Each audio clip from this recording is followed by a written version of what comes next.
Voilà, bonjour, on va enchaîner avec cette présentation.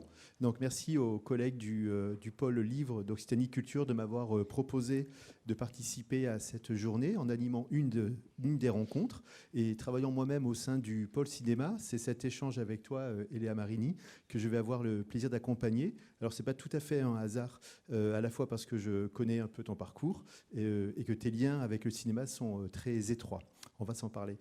Et on va s'en parler aussi de manière très illustrée durant à peu près ces 20 minutes, ainsi aussi que de l'écriture du livre, tes inspirations, ton rapport à la maison d'édition. Moi, j'aime bien aussi tout le contexte de fabrication d'un livre, tout l'univers qu'il y a autour, la vie du livre, la réception critique, les rencontres en librairie. Alors, commençons, si tu veux bien, par cette...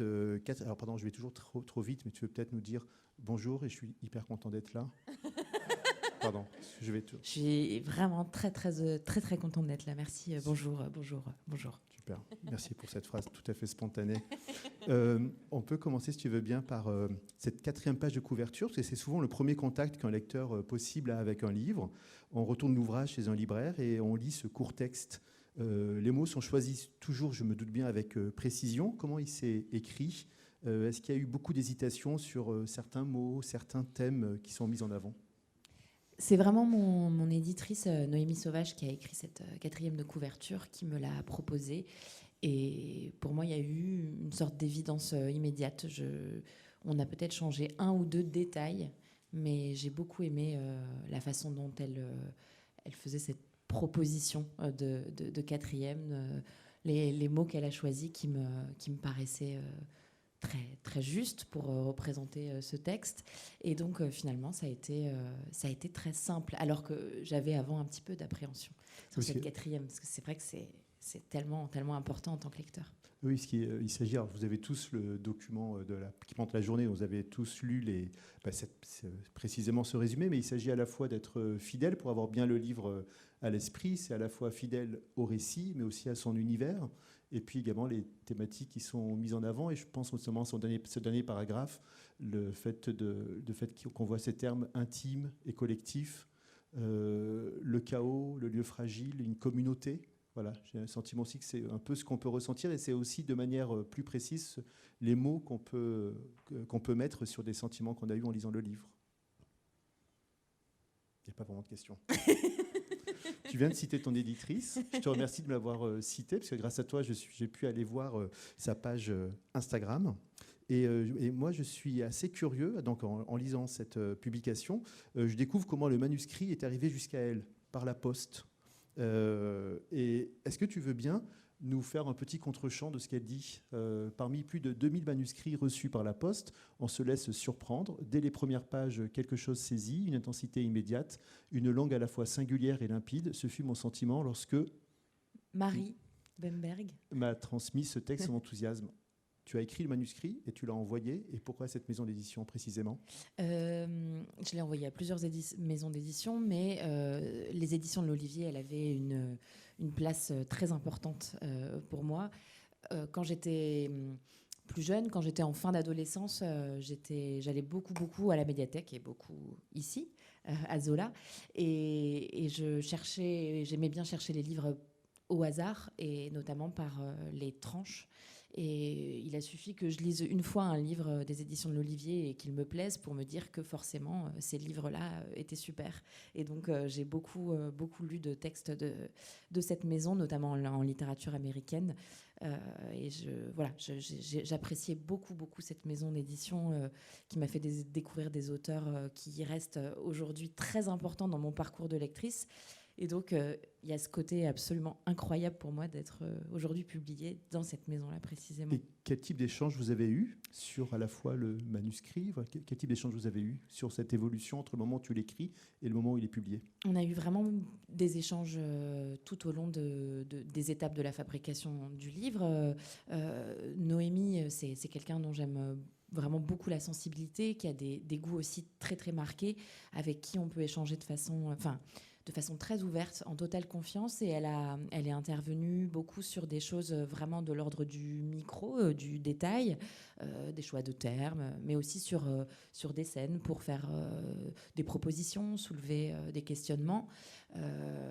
Et on a pas mal échangé aussi sur la question des points de vue, notamment sur la narration interne. Enfin, il y a eu pour moi plusieurs allers-retours dans l'écriture de ce texte entre le choix des personnages, utiliser les 3 points de vue des 3 personnages principaux ou uniquement celui de l'enfant. Et finalement, il y avait quelque chose qui n'était peut-être pas assez assumé.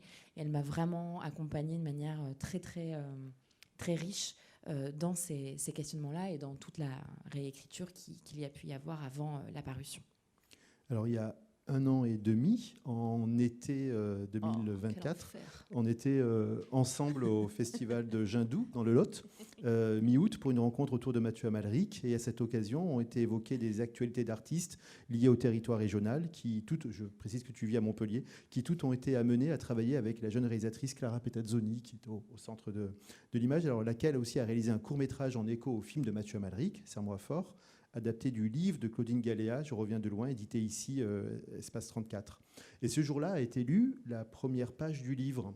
Et à ce moment, l'ouvrage s'appelait Souffle. Qu'est-ce qui a amené cette évolution du titre de Souffle à Le ciel, la mauvaise? Oui, Souffle, ça a été le titre pendant un moment.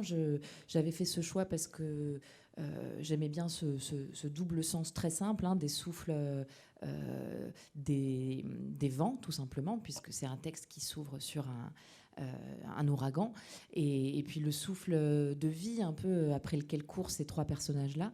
Et finalement, en discutant avec l'équipe de l'Olivier, on s'est rendu compte que le titre, dans sa concision et quelque part sa simplicité, était sympathique, mais pouvait peut-être être un peu plus marqué, un peu plus singulier en quelque sorte. Et donc, finalement, j'y ai réfléchi. Je me suis dit qu'il pouvait être intéressant peut-être de proposer un titre qui soit issu d'un dialogue du texte, puisque c'est un texte qui est très marqué par l'oralité, quand même, dans lequel il y a beaucoup de dialogues. Et voilà. Et donc, le ciel, la mauvaise, c'est une phrase qui est prononcée par un des personnages secondaires, ou plutôt dans les premiers instants du texte. Et il me paraissait refléter à la fois la thématique, enfin en tout cas le point d'ancrage, le point de départ du livre, et puis aussi peut-être sa forme, une de ses formes. C'est page 19 qu'on retrouve ce dialogue. Le ciel, la mauvaise, c'est pour bientôt. Et sa voix s'effrite comme si sa bouche était emplie de terre. Elle entre, faisant claquer derrière elle la porte moustiquaire. Effectivement, quand on voit ce terme et le fait d'avoir réussi à faire ce copier-coller pour le titre, je trouve que c'est une idée très judicieuse. Alors, si on se connaît bien aussi, c'est parce que tu es script pour le cinéma et pour des courts-métrages et pour des séries télé. Et tout en écrivant ce manuscrit et peut-être d'autres textes aussi, en exerçant ce métier de script pour le cinéma, pour différents films, dans quelle mesure la lecture régulière de scénarios, les détails techniques et artistiques de chaque plan que tu notes, que tu observes au plus près, en étant garant de la continuité de la fiction qui est filmée sous tes yeux, dans quelle mesure cette lecture-là, cette observation nourrit ton désir de récit? Effectivement, ça nourrit constamment mon envie d'écriture et de fiction, mon goût pour la fiction, puisque chacun de ces scénarios que je peux être amenée à lire crée des images. Les images sont ensuite créées en tournage, et il y a des... Pardon, je suis déstabilisée par les images qui se trouvent derrière. Et c'est vrai qu'en tout cas, ces lectures sont quelque chose de... à chaque fois de très riche. Les moments sur les plateaux, il se passe un rapport vraiment très, très intéressant à tous ces questionnements sur la mise en scène, sur les intentions, les trajectoires de personnages. Donc c'est constamment en train de me faire réfléchir aussi un peu à mes propres envies. Le fait de côtoyer des personnes qui sont elles-mêmes dans des processus créatifs, je trouve que ça vient toujours un petit peu nourrir son propre désir. Mais finalement, peut-être plus encore que la pratique de script, qui, elle, est bien à part et qui est une pratique que j'aime énormément, c'est presque même le simple fait d'être spectatrice qui nourrit vraiment toujours ce désir-là, parce que c'est vrai que j'écris beaucoup à partir d'images et que la littérature m'influence énormément. Évidemment, je suis quelqu'un qui lit beaucoup, mais je regarde aussi beaucoup de films et il y a autant de films que de livres qui sont des références peut-être et qui me donnent vraiment envie de créer d'autres histoires. À l'image, on te voit avec la réalisatrice Clara Petazzoni qui a réalisé plusieurs courts-métrages et qui prépare un long, notamment, et tu as travaillé notamment pour ce cours-là, Fertile. Alors j'étais avec elle à Albi il y a quelques jours au colloque consacré à Claudine Galéa et je lui ai proposé de nous dire à la fois ce qui l'a touché dans ton livre et de te poser une question. Là aussi, si on peut être un peu plus fort parce que le son est un peu bas dans mon souvenir.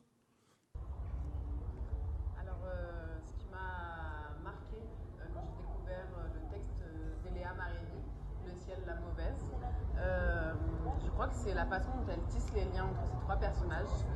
Ils ne sont pas de la même génération, il y a un enfant, deux adultes.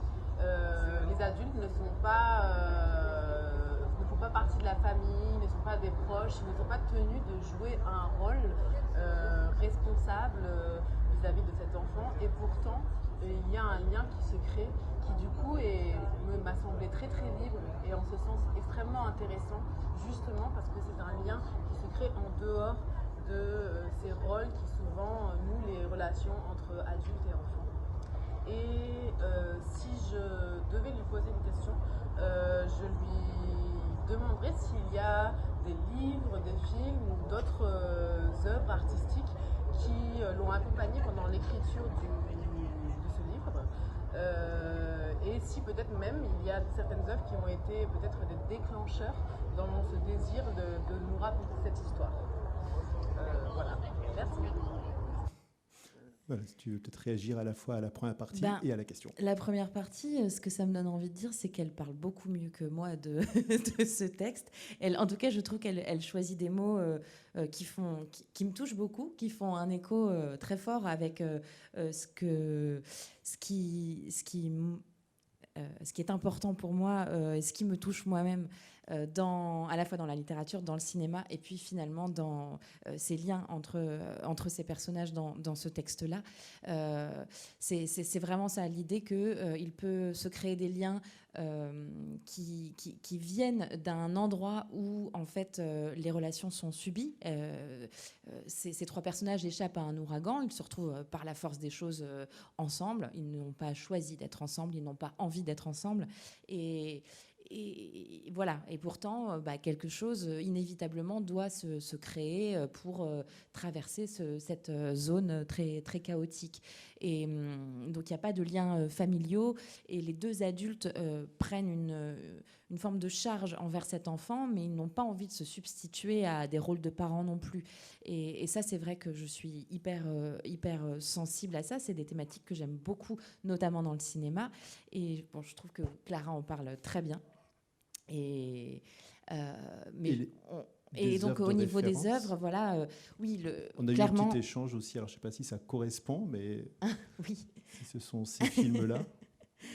Oui, alors un monde parfait, effectivement, c'est pas un de mes films phares, mais c'est un film qui raconte vraiment ce lien-là qui peut se créer, alors qu'au départ c'est un lien vraiment pareil qui est subi, qui se fait dans la colère, dans l'insolence, et puis dans le crime aussi. Et donc ça, c'est tout ce qui peut se nouer ensuite m'intéresse beaucoup. Mais je vais surtout parler de Moonlight parce que ça, c'est vrai que c'est un vrai point de départ pour moi. C'est un vrai... En fait, ce film-là m'a accompagnée vraiment pendant toute l'écriture de ce texte et en fait m'accompagne encore et je pense constamment à ce film et je pense que c'est peut-être le seul film finalement qui m'a fait ça à ce point, de repenser aussi régulièrement aux trois comédiens qui jouent ce personnage à ces trois âges de vie. Je ne sais pas si vous l'avez vu, mais ils m'ont profondément marqué. Il y a quelque chose de très fort à nouveau dans la question du lien entre un adulte, un dealer qui prend sous son aile un enfant dont la mère est toxico et totalement dysfonctionnelle. Donc il y a à nouveau ce lien-là qui est hors lien du sang, qui est très fort, qui est un lien vraiment qui permet à l'enfant de se structurer un tout petit peu, puis de se construire avec les grandes blessures et les empêchements qu'il porte. Et puis, il y a la question des non-dits aussi, qui est très importante. Le film, il est fait de beaucoup de silence. Et c'est quelque chose... je suis très sensible à ça aussi, à tout ce qui se joue dans les silences ou dans les dialogues du quotidien, tout ce qu'on n'arrive pas à dire. Et tu cites aussi un peu le genre de film catastrophe par rapport au déluge qu'il y a dans le livre. Et c'est vrai qu'il y a un paragraphe, tu veux bien le lire ? Page 95, tu l'as peut-être de mémoire ? Oui, bien sûr. Oui, vas-y, j'y vais tout de suite. Non, c'est ce court paragraphe dans le gymnase. Ok. Et c'est vrai que c'est des figures un peu imposées des films catastrophes, ce moment où tous ces inconnus se retrouvent. Dans le gymnase, des files se forment lentement, encadrés par des militaires qui distribuent les instructions comme des menaces. Les gens marchent avec les poches vides et le souvenir de ce qu'elles ont pu contenir. Ils ont le dos courbé, des yeux délavés qui ne voient plus rien. La tente est rude, elle pèse dans les jambes faiblardes. Certains cherchent à passer devant et se prennent des coups à la volée. D'autres ne tiennent pas le rythme. Ils s'écroulent de fatigue, perdent leur place dans le rang. Tous se demandent où ils vont aller et pour combien de temps. Dans tous les coins, ça murmure, ça chiale, ça s'inquiète. Mais ailleurs, ce sera toujours mieux qu'ici, pas de doute. Alors ils se résignent, ils patientent, ils s'épuisent à rester debout sans rien savoir. Merci. Je m'intéresse aussi beaucoup à l'univers des livres, à leur vie aussi, à leur réception. Et j'imagine que cela doit être aussi très encourageant et réconfortant aussi de savoir que ton livre figure dans des listes pour des prix, donc en allant sur différents sites. Donc il y a eu cette première liste, puis les finalistes du prix Régine Deforge. C'est sorti ? Le prix a été rendu ? Non, les finalistes, ça date de la semaine dernière. Voilà, c'est une nouvelle toute fraîche. Donc, et je m'interrogeais sur aussi la vie du film, du livre, autour de ces prix, et aussi dans quelle mesure à la fois c'est signe encourageant, mais je pense aussi aux réceptions, à la réception critique, la manière dont les libraires aussi s'emparent du livre. Donc là, en allant un peu sur les vidéos TikTok des uns et des autres, il y a à la fois les libraires, les rencontres, les critiques qui sont écrites ici par Josiane Savigno. Dans quelle mesure ces rencontres publiques, ces textes écrits, ont pu t'apprendre des choses sur ton écriture ? Est-ce que tu as été surprise parfois par des réceptions, par des questions, par des remarques qui ont été formulées par des libraires ou des lecteurs et des lectrices que tu as croisés par hasard ? Ému, beaucoup. Fréquemment, et notamment lors de la toute première rencontre en librairie. C'est cette photo-là, à la librairie du Pinceret à Poissy. Je pense que c'était la première rencontre en librairie en dehors de Montpellier, donc sans qu'il y ait de proches présents. Et ça, j'ai trouvé qu'après ce temps très solitaire de l'écriture et l'attente d'une parution pour un premier roman, ça a été un moment très beau, j'ai trouvé, d'aller en fait à la rencontre d'un public qui avait lu le texte pour certains et qui avait des retours, des échanges. Donc ça, c'était vraiment émouvant. Et ce qui m'a en tout cas le plus surprise, c'est deux ou trois personnes qui ont eu l'impression que le texte était s'ancré dans un univers post-apocalyptique. Ce que moi, je n'avais pas du tout perçu avant, puisque moi, je situais plutôt le texte dans le passé, au contraire. Mais justement, c'est ça que je trouve intéressant, c'est que comme le livre n'est pas... J'ai fait le choix de ne pas dater ni situer cette histoire. Après, c'est ça que je découvre aussi avec cette expérience de premier roman, c'est la façon dont les lecteurs, finalement, s'approprient totalement une histoire avec leur propre vécu, leur propre sensibilité. Et en fait, tout ça nous... on le laisse un peu voguer et ça nous appartient plus complètement et c'est très chouette. Et voilà, c'était peut-être ça qui m'a le plus étonnée, parce que j'avais pas vu ça. Et c'est vrai que pour nous aussi, lecteurs et auditeurs, moi eu plaisir aussi à t'écouter dans cette riche émission de France Culture, le Book Club de Marie Richeux, où tu évoques notamment tes lectures d'enfance et tu expliques en quoi elles ont été marquantes dans ton désir aussi de fiction. Julia Lepère, qui était présente aussi avec toi à cette émission, en a fait de même. Et c'est toujours précieux pour nous de comprendre l'univers artistique dans lequel tu baignes, ce qui a pu aussi déclencher des désirs de livres. Alors, je t'ai aussi posé la même question que pour les films, et c'est notamment ces ouvrages que tu as cités en dehors de ceux qu'on vient de voir dans l'émission de France Culture. Est-ce que tu peux peut-être nous dire un mot des Moissons funèbres ? Oui, c'est un texte que j'ai trouvé vraiment très très beau. Elle écrit des romans plutôt, Jesmine Ward, mais ce texte-là est un récit où elle parle de son enfance, de ce que c'est que de grandir dans un environnement plutôt rural et très pauvre, du sud des États-Unis, et de ce que c'est aussi que de grandir en étant noire. Et pauvre, donc dans le sud des États-Unis. Elle parle à travers, et tout ce texte-là est rythmé par la mort violente de 5 hommes qui sont proches d'elle, et la façon dont elle interroge un peu pourquoi ces morts-là peuvent arriver, et en fait quel est le poids du racisme et de la pauvreté dans la façon dont on peut en arriver à un certain point d'abandon, de décès violents, etc. Et donc c'est un texte qui me touche par ce rapport à des minorités, à des problématiques extrêmement ancrées, et cette notion un peu d'être à la marge, et qui m'a aussi beaucoup touchée dans l'écriture de ce texte, avec des personnages eux-mêmes plutôt en marge aussi. On arrive déjà à la conclusion. Lélia, je savais que ça allait aller rapidement. Tu as travaillé aussi avec la réalisatrice Emma Benestan, qui a signé plusieurs films, dont 2 longs métrages, Fragile et Animal. Et Emma Benestan, je lui ai demandé le même exercice, si je puis dire, qu'avec Lara Petazzonis, ce qu'elle a aimé dans ton livre, et une courte question qui sera la conclusion. Ma chère Eléa, j'ai lu ton premier roman avec beaucoup de plaisir. Je me suis raconté aussi qu'il y a des gens qui écrivent des histoires, et il y en a d'autres qui ouvrent des espaces et des corps, et ton livre est complètement là-dessus. Il ouvre un espace imaginaire très beau, très intense, très sensible, où finalement il y a ces 3 figures qui tiennent ensemble, raconte ce lien, cette difficulté émotionnelle des fois de faire corps ensemble. Il raconte ce collectif, il raconte la famille, et c'est pour toutes ces raisons que j'ai été bouleversée à la lecture. Je te remercie pour ce roman qui est très touchant, hyper sincère, et je me demandais quelle est la suite. Voilà, je t'embrasse très très fort. Alors, à la fois... si je peux revenir, voilà, juste sur ouvrir des espaces, faire corps ensemble, si tu veux réagir dessus, et peut-être nous dire, et la suite, un nouveau livre, un scénario, une adaptation de ce livre. Je suis très touchée par ces petites surprises comme ça. Ouvrir des espaces, j'ai l'impression qu'il y a quelque chose peut-être de l'ordre de un peu réinventer, en tout cas, des espaces nouveaux pour ces personnages qui perdent l'espace qui est celui qui est plein de repères. Et effectivement, ils sont amenés à faire corps face à, évidemment, cette adversité, ce moment cataclysmique qu'ils traversent. Et je suis très touchée par ces mots.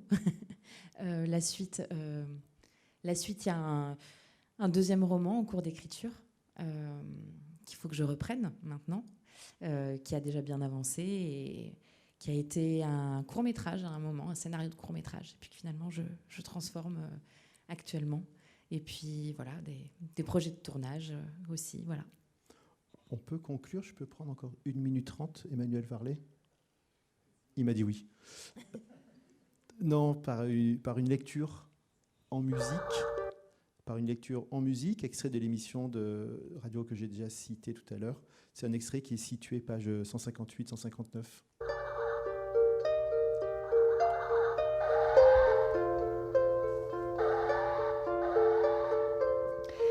Elle mène Beau jusqu'à l'étage.